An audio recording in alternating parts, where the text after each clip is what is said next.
Salamat sa inyong pagtutoy sa ating programa, no? 9 p.m. hanggang 12 midnight po ang pagtutoy. Pero pag Sabado po, wala po tayong tutoy, ha? Yung tutoy lang sa inyong bahay, ha? So sa mga kabisyo po natin na gustong mututoy ang weekend, 11 a.m. po tayo.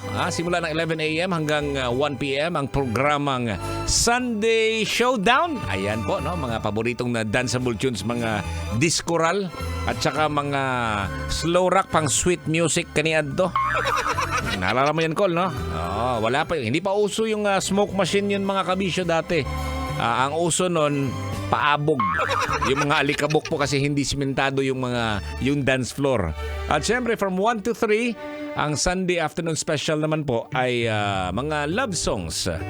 Love songs as in labaw suwang. Joke lang po, mga kabisyo. Okay, yun po yun, ha, para sa weekend po. Samantala, ayan ang ating katanungan po kanina. Yung tungkol po yun sa ating yung mga mahihilig sumubo po.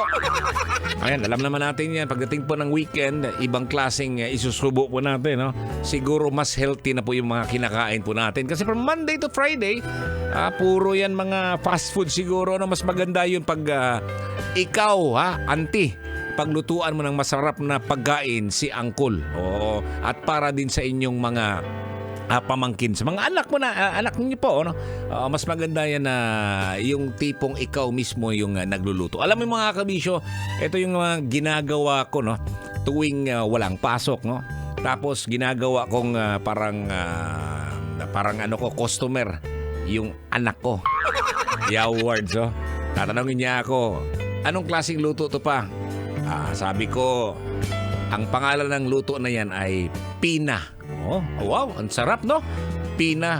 Sabi niya, bakit pina pa? Pina. Words. Pina as in pinasagad. Ibig kong sabihin, hindi ko alam yung recipe. Kumbaga, minimix ko lang. No? Minimekos-mekos ko lang. Amira. Ito, katanungan po natin mga bagay na sinusubo pero hindi nilulunok. No? Sabi ni Renz Caballero, liso sa santol, Idol Totoy, ha?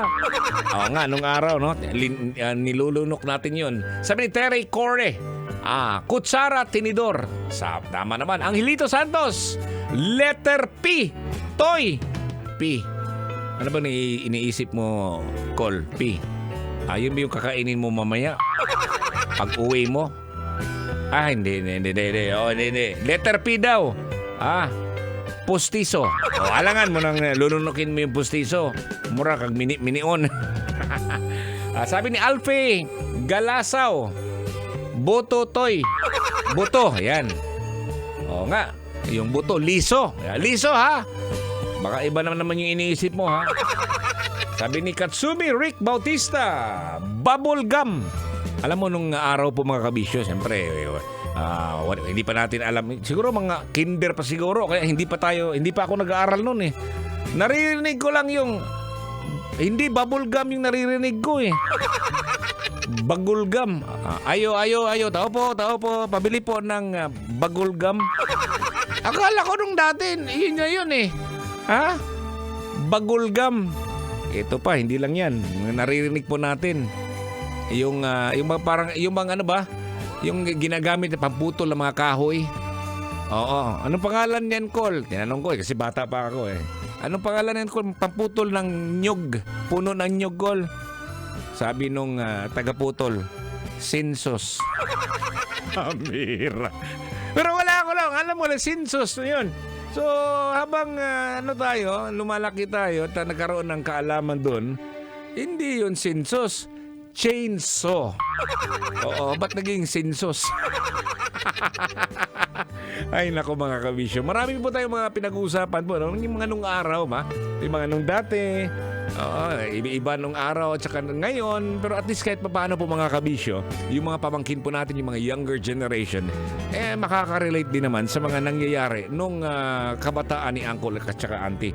Ito po yung programa po. Makarelate po kayo. Kaya pagdating ng 9 p.m., Monday to Friday po yan, oras na po yung mututoy, ha?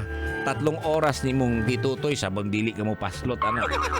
Pag linggo naman po, 11 a.m. hanggang 3 p.m. Ako na po yung magpapaalam. Ako po si Totoy Bato, ang inyong Uncle Totoy.